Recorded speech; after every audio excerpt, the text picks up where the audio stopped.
Wake Up with Jim and Saab is exclusively on Spotify. If you want to start your own podcast, check out anchor.fm. And if you like the podcast, make sure to follow on Spotify. Also, share your stories And tag us on at Wake Up with Jim and Saab on Instagram and at ano ba? Di ko alam. Anyway, ito na yung show. Welcome to the Wake Up with Jim and Saab podcast. Welcome to another emergency what the episode. What we want to do in these episodes is recreate how we are when we have breakfast. Okay? Kami ni Saab, while we're having breakfast, having our coffee, I personally have stopped reading the news. Once again. Nung nakikita ko na may chance na manalo si ma-disqualify si BBM, okay, yay. Don't say BBM, Jim. That's the news. You can't say BBM anymore. Whatever. Marcos Jr. And what happens is Saab tells me like she's randomly on her Twitter or she saw something on Twitter. She'll tell me about it. And yun. So that's what we're gonna do now. But we asked some of our pod kids to send like what are the most infuriating headlines. Join us at Jim and Saab on Facebook. So biggest news. Yun, Kanye West is dating Julia Fox. actually, yun pala. So, kuwari ganito. FYI, as a preamble, if there are wrong facts, if mali kami, this isn't a news show. Diba? Manood na lang kayo ng ABS. This is, na sinara. This disclaimer is very important to me. Yeah, it's a disclaimer because si Saab is she's such a perfectionist and she doesn't like how I do it na embellishment of stories. AKA lies. No. So, again, ito, kwentuhan lang to. Ito yung version namin of Ensaymada Talk. We do want to stick to the facts, of course. But this is us being your friends around the breakfast table. It's not like naman pag nag-ensaymada kayo ng friend mo tapos sabihin, sige nga, ano pangalan ng vice mayor na kaaway ni Vico Soto? Tangina mo. No one knows because everyone just knows Vico Soto, okay?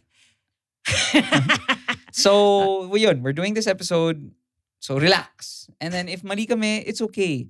Please tag us at Wake Up with Jim and Saab. Pero share nyo naman yung episode. Pa-rate na rin, please, sa nga, Spotify. By the way, you can review this podcast on Spotify. Please do that. Okay. Okay, game. I do want to say for the next emergency pods, I will prepare better. No? Or gusto mo ganito talaga yung... Ayoko talaga. Kasi what we want to do is we want to recreate nga yung... Well, namimiss ko yung being on a radio show, okay? Ako naman hindi. Ayoko eh. Okay, fine. Okay, game. Natitense ako eh. Like, ayokong... So what are your thoughts about... Tony Gonzaga? No. That she's horrible? What else?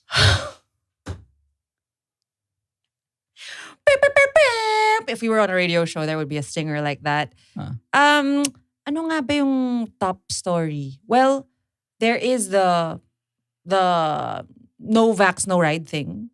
Which is completely crazy. It's crazy because, again, it was not well thought out before it was rolled out. Viniber group nila, another nationwide rollout. Okay. Ano tingin mo nangyari dun sa convo nila? Feeling ko, may nag-send ng picture sa Viber group, diba? So, send sila ng Viber pic na 30,000+ cases today. Tapos may isang nag-reply, naku, dahil yan sa pagko-commute eh. Kukulit eh. Dami kasing tao sa jeep Titigas ng ulo eh. So, gawin na lang natin kung walang no vaccine. Sige, kailan natin gagawin? Basta send mo na sa media bukas. Viber sticker. 10 Viber stickers of dogs, hearts, chocolates. Di ba? And then an accident dick pic. Oh, what the heck? Ew, I would not want to be in that Viber group. Anyway, so that's pretty much basically what we're thinking happened. Minadali, hindi pinagplano. And once again, punishing the taxpayers and punishing the people for wanting to work and kasi again, wanting to feed their families. Wanting to fucking, parang, kumbaga, it feels like the Filipino is every day gigising sa umaga, and then the government is thinking, what's a new way that I can fucking punch them in the face? Oh yeah, Diba? parang Paano ko ganun. kaya sasaktan sila today? Mm. No? Paano Parang- kaya? Para kanino ka gumigising? Diba? Parang, Para masapak sa mukha ng So- gobyerno. so obviously, once again, yun nga, okay. Next. What is wrong with this is that it was not rolled out effectively. Hindi binigyan ng chance yung mga tao to there's no proper education up until now, and may nag-viral na video of a worker who was crying because she just wanted to get to work, Oh and my- it was heartbreaking. Just to clarify, Kasi I am even not, yung I am even not anti-vaccine mandates. I am actually supportive of it. But in the proper context, di ba? Parang, for example, vaccine mandates in the States. Mm, You can get a vaccine in any convenience store. mm, If you're a foreigner, you don't have to show a passport. Hindi mo kailangan mag-sign up sa ehealthgov.fuck. mm, You go to anywhere and you get a vaccine. Mm. Therefore, they have the right to say, "Uy, bawal ka pumasok sa gym, okay? mm. Bawal ka pumunta sa restaurant kung wala kang vaccine." Alam mo, Dito, pahirapan na nga kumuha ng vaccine. Pahirapan pa yung, alam mo yun, yung education. Mm, Kasi, seriously, like, nakakatawa na. Like, di ba, si Duterte has given these numerous rants about titigas kasi ng mga ulo, parang threatening. Yes, there are anti-vaxxers, pero siguro yun yung mga doktor na, yung mga doktor, mga, ano ba tawag dito? Mga polo club daddies na siguro walang magawa. mm. Pero I mean, aside from that, generally, the Filipino people are Willing. and are compliant. Pero titignan mo to, Jim, ha? Ito yung kakulangan talaga. There are a lot of factors at play eh. Na hindi lang, ayaw mo mag-vaccine. Ay naku, ang kulit mo talaga ayaw mo mag-vaccine. No, it's not just that eh. Kasi mag-vaccine ka, imagine mo tayo, Jim, we're a middle-class family and we had to carefully schedule our vaccines because we had to make sure there would be people to take care of the kids. Yeah. Diba? Kasi there will be side effects. You have to be prepared for that. So ilang days yan wala kang trabaho. Diba? Tapos pipila ka. Tapos because nga it's inefficient, ikaw, how many hours did you spend? Ako 6. Diba? So parang, kung tayo nga na we can afford to do that, diba? Yeah. It wasn't easy. Pero imagine mo lang yung, It was an inconvenience to us. Yes. For other people, It's it's life or impossible. death. Yeah. Wala kang pakainin sa anak mo. There, isang kayod, isang tuka. Alam mo yun, parang, pwede ba have a little bit of heart? Ayaw mo pa silang papasukin. Ayaw mo silang papasukin ng jeepney na dadalhin sila sa trabaho nila. You know what they could have done? Line up in the vaccine, diba? And then like meals. You bring home a meal. No, in fairness kay Mayor Joy Belmonte ha, she gave 2,000 na incentive. Ah. Because nga, parang the 2 days that you probably have to take off work, at least you have this. And dumami. Ang dami nagpa-vaccine because of that. VP rin. Oh, yeah, of course. Yung kay VP, yung dati pa na. Yeah.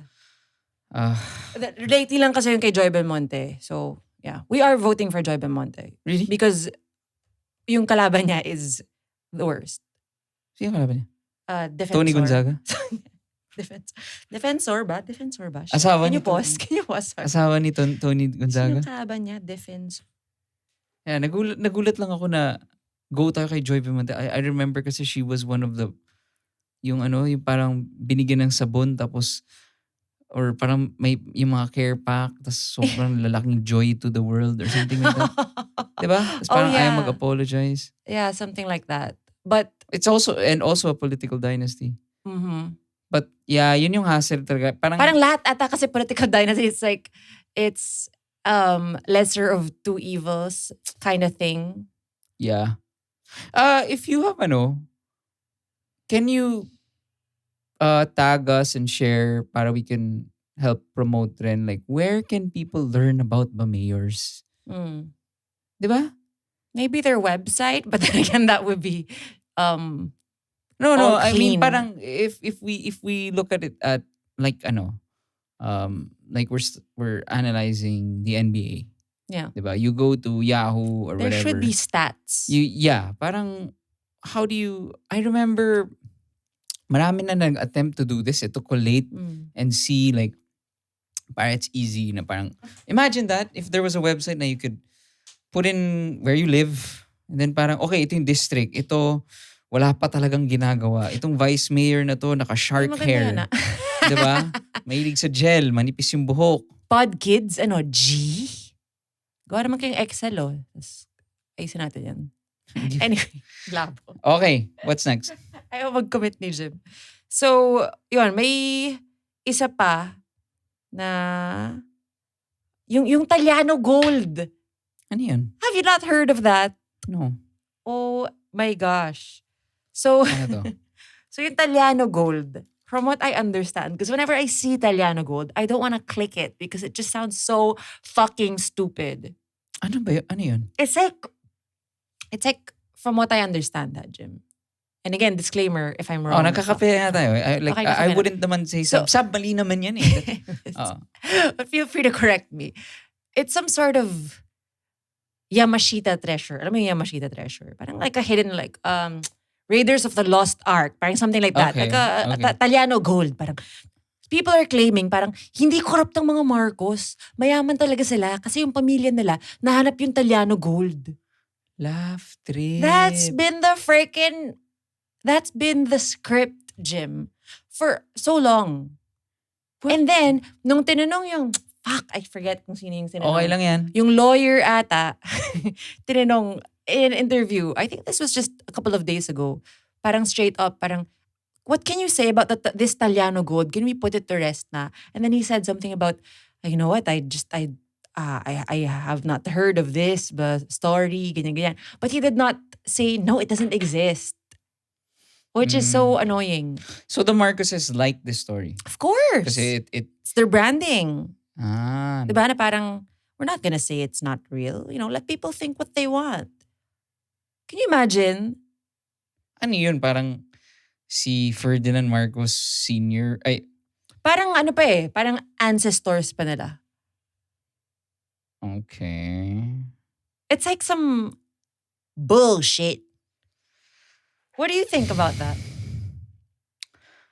Sadly, that's like the least of their offenses.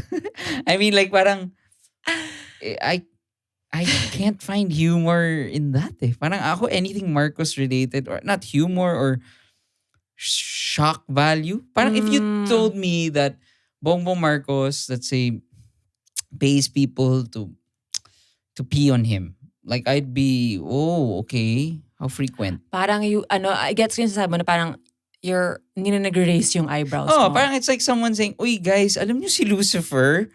'Di ba? Parang, uy, alam niyo guys, si Lucifer, nang chismis yun. Ha? 'Di ba? Parang, uy. 'Di ba? Parang, or like, guys, alam niyo yung demonyo? Yung demonyo dun? Ano mo, binabackstab ko ng demonyo? Binabackstab ko ng demonyo. So like, ay. Ha? Hindi gagawin ng demonyo yun? Gago? Ano ka ba? Diba? Wala eh. It's just, Yeah. nothing shocks me anymore. Sad. Really What else? sad.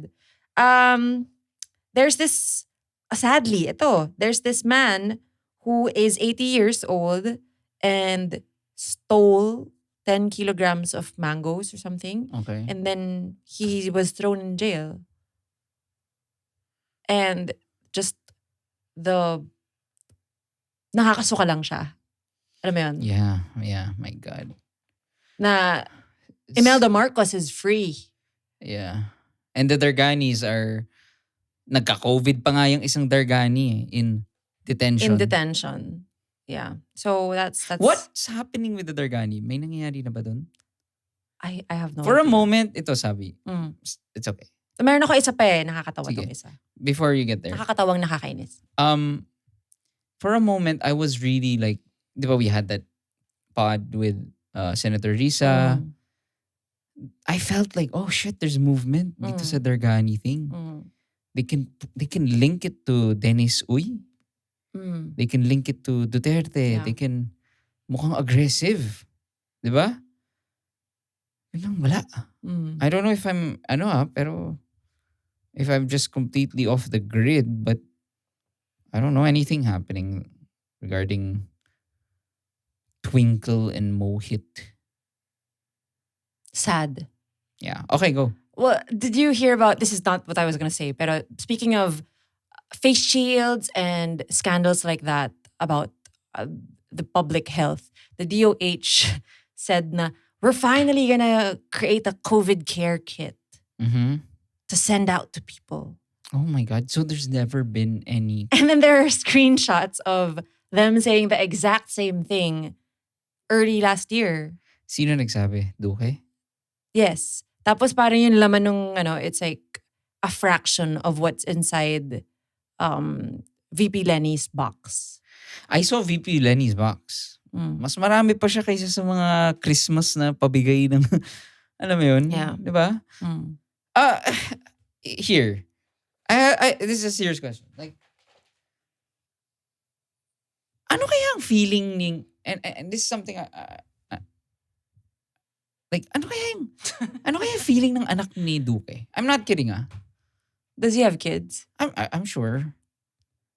I mean, Probably. like, he looks like an asshole. That would make him a father. If you look like an asshole, you probably fathered some children. Asshole. I wonder, like, pasyente niya, yung mga ganitong lanta, like Harry Roque, yung kapatid, nanay, pinsan, like, do you think that our culture is so ano ba tawag dito? Parang it's all about the self. Na parang, yes, pinsan ko to si Harry Roque, so pwede akong mag-drive na walang coding. Or, oy, pag nahuli ako, yay, tatawagan ko si Tito Harry. You know, wala lang. I'm just wondering, like, ano kaya nangyayari in the little worlds of these demons? Diba? Well, yeah. I'm sure. I'm not saying na. That's how it is when you're brought up with all that privilege. Well, definitely, siguro like yung anak ni Duque is, I hope I'm wrong, actually. If I'm wrong, it's possible naman na his kid is like, grabe si dad. Lipat na ako sa Switzerland. Dad, pengin pera. Dad, I want to get away from you. Here's the thing kasi, usually kapag may anak tong mga corrupt politicians na to, their kids are brought up like talagang shielded yung kids nila, puro bodyguards na. Superhero nila. And superhero nila yung dad parang nila. ito lang yung world mo and you don't see the world around you. Kasi you're like, dito ka lang, I'll bring you all the comforts. But then there are those na are lucky enough exposed to, the real world and they can think for themselves. Yeah, hopefully. kasi ito, I'm 34. Okay? If you tell me something about my dad that's completely not what I grew up knowing about him, I wouldn't accept it. Yeah. Alam mo yun? Oh, syempre. So, what more tong mga to, like sila Sandro, yung mga yun, di ba? Kasi syempre, I think they really believe what they're saying. Definitely. They believe that they're right. They believe na we are the best people. They believe that we are most capable. Ito si Bongbong Marcos, he really believes na grabe inapi yung tatay ko. We need to, he believes it. He believes it. And GMA, I think she also believes it na if hindi ko ninakaw tong pera na to, I wouldn't have helped as much people. I think. Okay, so back to the Mothers for Change party list. So, may pa-statement tong si Michelle Gumabaw. Michelle Gumabaw pala. The volleyball player, right? Oh. So, di ko alam kung ba't siya nagpa-statement kasi parang medyo nag-died down na nga to, di ba? Parang like, who asked? So, nagpa-statement siya. And then... I'd like to issue a statement. Hindi siya statement. Parang it was an interview. And then tinatanong nga siya na parang, wait, so, nanay ka ba? Kasi Ba't ka nasa Mothers for Change? Question, context lang. Yes. Michelle Gumabaw, she is a volleyball player who turned into like an influencer. Ganun, di ba? I'm not familiar. Hindi siya nag-beauty queen. Hindi Diba? ba? Parang alam ko nag-beauty queen. Baka nag-beauty king nga siya. Parang ganun eh. Kasi di ba hindi ba siya yung, sino yung beauty queen na parang tinira yung, and biglang pro-admin? Sino yung isang ganun? Hindi ko maalala. Okay. Baka si Michelle Gumabaw. Siya yun. Siya ata yun. Siya yun. Yung biglang naging Siya yun. pro-admin. About misinformation. Fake news. Yun pala. Yun, siya yung nagsabi ng stuff about fake sa news. speech niya habang kina-crown yung gagong yan. And then, kapartner na ngayon si Mocha Uson. Oo nga. Na may crown for fake news Yes. queen. Okay, what was the statement everyone needed to know? Okay. They are saying that we are representing mothers, pero hindi naman kami nanay. It's true, hindi kami nanay. Even si Mocha po, walang anak. Ako po, wala pa pong anak. When we say Mothers for Change, if you translate it to Tagalog, it says, ina ng pagbabago. Hindi lang naman po ang ina ay nangangahulugang nanganak or nagkaroon ng anak. There are other meanings or definitions of the word mother. Let's Google now. Kung i-translate mo ang Mothers for Change, it does not translate to ina ng pagbabago.